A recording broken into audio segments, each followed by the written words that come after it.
OK, well, let's return to one of our top stories, those diplomatic efforts to end the US war with Iran. Chris Doyle is a commentator on Middle East affairs and director of the Council for Arab-British Understanding. He joins us from London. A very warm welcome to you, Chris. So, as I mentioned there, Pakistan's Army Chief Field Marshal Asim Munir, he arrived in Tehran to expedite a deal.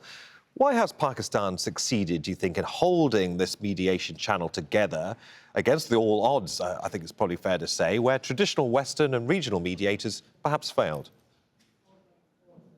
I think Pakistan is trusted at least by Iran and the Iranian leadership, and also by the United States. And that's absolutely key if you're going to be a mediating power.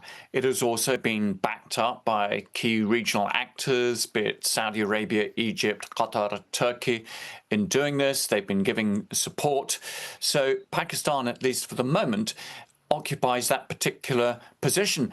One has to wonder, though, how long they wish to continue doing this, because there has been so much diplomatic ping pong and poker playing, deadlines set and then run over. President Trump saying on Tuesday we'll bomb, and then this doesn't happen time and time again.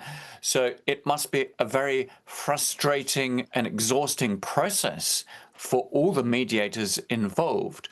And of course, very high stakes, because the future of the global economy is there. We could have the outbreak of war once again, and that could be even more costly than the war that started on the 28th of February. And of course, Iran's de facto closure of the Strait of Hormuz continues to cause severe global energy anxieties. If these Islamabad talks fail and the US attempts to enforce its naval blockade, does the West actually have the naval capability or political appetite to forcefully reopen the strait? To reopen the strait using force will be extremely difficult, and it will probably actually trigger a full-scale military operation against Iran, the resumption of those attacks in order to, secure the freedom of navigation through the Strait of Hormuz, through the Arabian Gulf, through the Sea of Oman as well. Now, that is not an appetizing option, which is, I'm quite sure, one reason why President Trump has balked at actually reordering these strikes. Of course, speculation is mounting right now because he's posted that he is not even going to go to his son's wedding in New Jersey this weekend. Rather, he has to stay in Washington for reasons of state or of government. Now, that would not be, I'm sure, for any minor matter whatsoever to miss such a key wedding.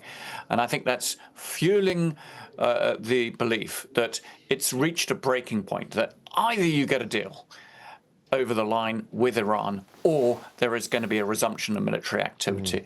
I don't think the president would have moved back to Washington for any other reason. That's an interesting observation. I mean, Chris, let's look at the collateral damage of this war. The World Bank has just confirmed that a growing number of emerging economies are quietly reaching out for emergency financial bailouts because of skyrocketing freight costs, a 24% surge in energy prices, and not to mention the disruption of fertilizer supplies caused by the Hormuz blockade.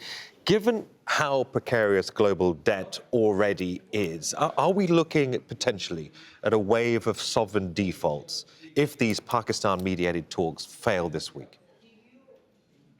The longer this impasse continues, that the Strait of Hormuz is not open and free, then all of this is very likely. And I think that what you will also see is later on in a month or two's time, that these prices are going to really go up, because at the moment there are systems in place that can try to manage all of this. We see releases of oil out of major strategic reserves that help other measures.